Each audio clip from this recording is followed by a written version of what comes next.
المحترمين من فريق استقلال الوحدة والتعادلية. لكم الكلمة السيدة النائبة المحترمة، تفضلوا. سؤالنا حول البرنامج الوطني لتزويد الوسط القروي بالماء الصالح للشرب. السيدة والسيد النائب المحترم سيد الرئيس، بخصوص هذا الموضوع أنا بغيت أولا نأكد لكم بأن جلالة الملك يعطي واحد الأهمية قصوى لتزويد الماء الصالح للشرب بالنسبة للعالم القروي، وخير دليل على ذلك أن بالنسبة لهذا البرنامج ديال 2027 اللي تيهم السقي وتيهم تزويد الماء صالح للشرب، فتم رفع الميزانية إلى 143 مليار كما تعلمون، من بينها علينا 29 مليار ديال الدرهم كلها موجهة لضمان الماء صالح للشرب بالنسبة للعالم القروي. وفي هذا الإطار فيمكن القول بأن في هذه السنتين الماضيتين تم تعبئة من 2022 إلى 2024 4 مليار و300 مليون درهم، باش أنه استفدت 119 مركز قروي و2400 دوار، وهذا كله تدخل في إطار تعميم الولوج إلى الماء صالح للشرب بالنسبة للدواوير الغير مزودة، وكذلك تأهيل منظومة تزود بالدواوير لتتوفر على منظومات مائية غير قارة.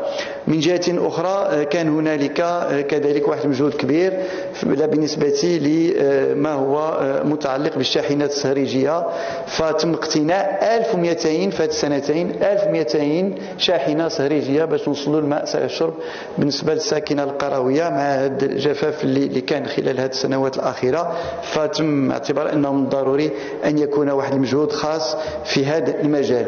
ومن جهة أخرى تم كذلك اقتناء 200 محطة متنقلة لتحلية المياه ولمعالجة المياه المعدنية، وهذا الأمر كذلك غيتوزع على كل الأقاليم والمناطق القروية هي المستفيدة أكثر من هذا الأمر باش نضمنوا الماء صالح للشرب بالنسبة للساكنة القروية، زيادة على إنجاز نافورات وإنجاز كذلك ما هو مرتبط بالسدود التلية، وبالطبع العمل اللي تقوم به المكتب الوطني للماء صالح للشرب بخصوص إنجاز 5425 ربط فردي بكل هذه الجماعات. شكرا. شكرا سيد الوزير. إذا نمر إلى التعقيبين الإضافيين. الأول للفريق استقلال الوحدة والتعادلية، يليه التعقيب الثاني عن فريق الأسرة والمعاصرة. تفضل سيدة نائبة.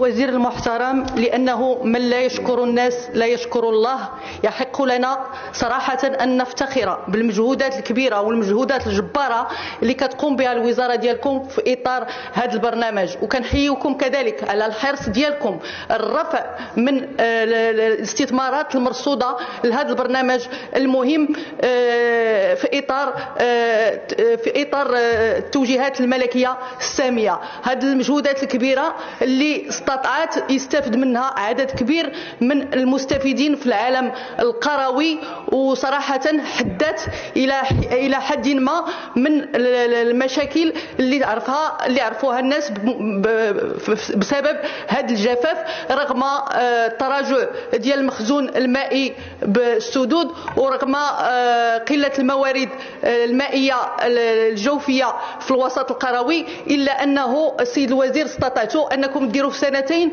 اللي ما استطاعوش آخرون يعملوه في عدة سنوات، وجنبتوا البلاد ديالنا أزمة مائية كبيرة. إقليم بني ملال مثلا أكثر من 68 مليون درهم من أجل تأمين الاحتياجات المائية باش توصل لجميع القرى والمداشير، حفر عدة ثقب مائية باطنية بمجموعة من الجماعات القروية، جماعة بوتفردة، جماعة تيزينيسلي، جماعة تانوغا، فمودي إلى غير ذلك. زيادة على ذلك شهدت منطقة قصب التادلة جلب الماء من بعض الآبار الغزيرة، لأنه للأسف بعض الآبار ما بقاش فيها الماء.